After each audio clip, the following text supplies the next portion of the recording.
Yo ho ho. So today, I want to talk about talking in video games, and I'm going to be a bit of an old man this time because I'm going to talk about what was for me the dawn of talkies in video games, even though other yet older men may have had a different dawn. Basically, my point here in this video is, if you're young enough that for you video games have always talked, and it doesn't seem that interesting, then you are missing out on something, and allow me to fill in some blanks. So, full old man story time. When I was a lad, the earliest video games I remember used PC speaker sound, and they sounded terrible! They sounded absolutely awful sometimes.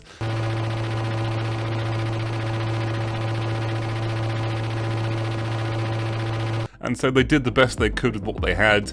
The music, the sound effects, all of it needed PC speakers, and it all sounded terrible. And things were changing very quickly in those days. Just graphics and sound and stuff were doubling every couple of years, and the programmers were scrambling to make new cool things.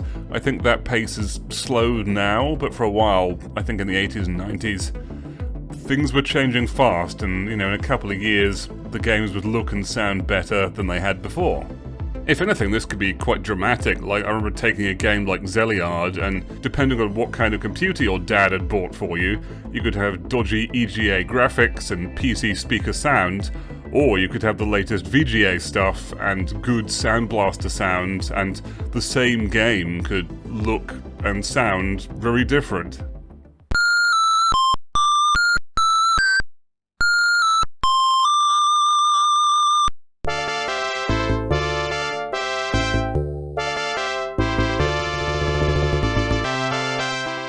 Anyway, that's just a bit of a technological context for you all whippersnappers, and the real point of the video, though, is about voices and good sound enabling voices and the effect of voices. So what I really want to talk about is the first time I heard Purple Tentacle in Day of the Tentacle speak. I'm thirsty. So to fully appreciate the drama of this moment, I think it helps to remember that games back then were always a bit tricky to set up as well. You had to set up IRQ and DMA channels or something.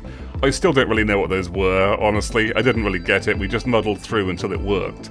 So it was quite possible to have a game where you tried to set it up and then the music and sound didn't work, and you'd play it for a bit anyway, and then you'd kind of have another go, and once everything did work, just having all the music and sound suddenly slide into place felt like something you'd really earned. And I'm not saying we should go back to the bad old days and earn our music and sound, that would be kind of avant-garde, but that helped the drama at the moment when I finally heard Purple Tentacle speak his words out of his mouth. Or, sucker. I'm thirsty.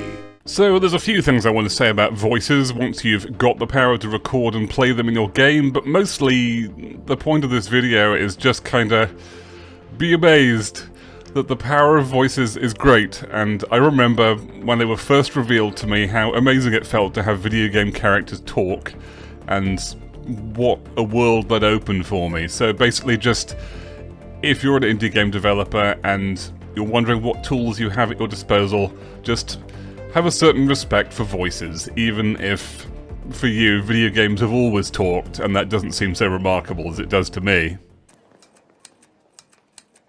What, you don't think this is amazing? Obviously, not every game is going to need voice acting. It is a powerful tool, but just not every game's going to need it. If you don't have the budget or the skills or whatever to make good voice acting these days, I suspect the internet will make fun of you. The internet likes making fun of good voice acting sometimes, I think. So, obviously, if you are going to embark on the voice path, you better commit to it, or everyone will be making fun of your Jill sandwiches or whatever.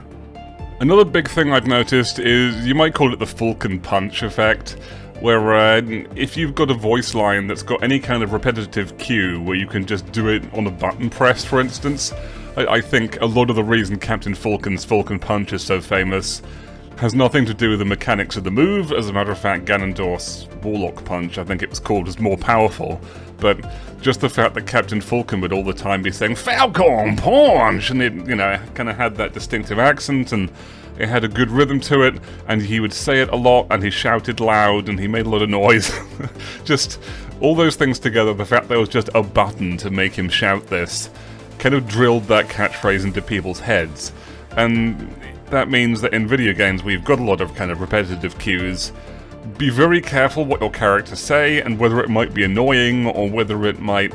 Just be careful, okay, because I think the Falcon Punch is probably a positive example, but if they say something that people don't like, or it's kind of annoying on repeated hearings, or what have you, the Falcon Punch effect may become your foe rather than your friend. I also want to mention stuff about making your bosses talk. I have made the bosses talk in Super Space Galaxy. I've got one boss so far, Malthus. He has, I think, 4 or 5 things he can say. You dare challenge me? But just be careful of that as well. I much prefer the Diablo 2 style approach, where the bosses don't talk too much, as opposed to the grumble Diablo 3 approach, where the bosses kind of talk constantly and they're very aware of you and they talk too much, so that's just something else to be aware of as well. Once you are going to include voices, think about how much there is and what you're doing with that as well, because if you've got characters who don't shut up or something, that could very easily be annoying, and quite often you want to give the player room to talk rather than having the characters in the game necessarily kind of voicing every stray thought that comes into their heads. Another thing I find spoken words do in games is that normally games are kind of a weird, solitary experience. A lot of video games have very weird scenarios in them. So I'm thinking of stuff like Killer 7 and Silent Hill 2 back in those days.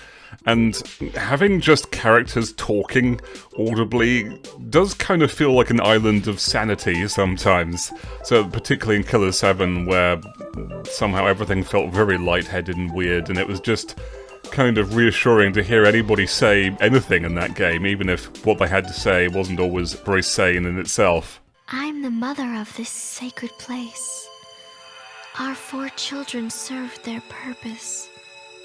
They didn't die in vain. Maybe another thing just to warn about is something I've seen a couple of times now. It's guys who think they can do a voice they can't really do on a professional level. Like, it's easy to underestimate voice acting, because you think, oh, it's like acting, except no one has to see you, right? It's like acting with almost no acting, but no, there's a lot to it. It's almost, there are some things about it that are harder because no one can see you, and you still have to convey real emotion. It's not like you can just sort of sit there as your mouth, sort of, you can't hide. You can't hide when you're acting, you have to show. Even when you're sort of pretending to hide things, you have to show that you're hiding them. You've got to act. So please don't do some cringy voice where you think that you sound like a badass, but you actually don't, or something like that. I have seen that a bit. The city doesn't know my name, but my work is everywhere. And just have a realistic assessment of your own voice acting skills. Like, if you haven't done much voice acting before, chances are you're bad at it, even if you think you're not. And my last idea about voice acting is that voice acting stands out normally. Maybe it's because I'm really quite verbal. I tend to score pretty well in verbal reasoning stuff. But voice acting stands out nicely. Like, if it's rare in your game, it's likely that players are going to remember things characters say over a bunch of other stuff that's going to guide them. Or if voice acting is really common, and there's lots of it, then you better make sure it's very consistent as well, because if someone has a dumb voice, or someone isn't delivering their lines as well as the rest of your actors, any sore thumbs are going to stick out there, you know what I mean? I think there's some stuff in Skyrim. If you go through Skyrim, most of the voice acting is consistent, but there's just things you can dig out there where they messed something up, or somebody wasn't working quite as hard. Anyway, so I could easily go on about other voice acting phenomena. I think I've seen a bunch of other stuff. The basic idea is, video games can talk, and that's kind of amazing, and respect this power, and learn how to use it well, and you will have a powerful tool in your video game design arsenal. Most indie game devs never finish their game. Why? No structure, no accountability, and no support. That's why I'm opening 5 private coaching spots to help devs get unstuck and finally finish their game. Message me game plan in my Discord and let's chat.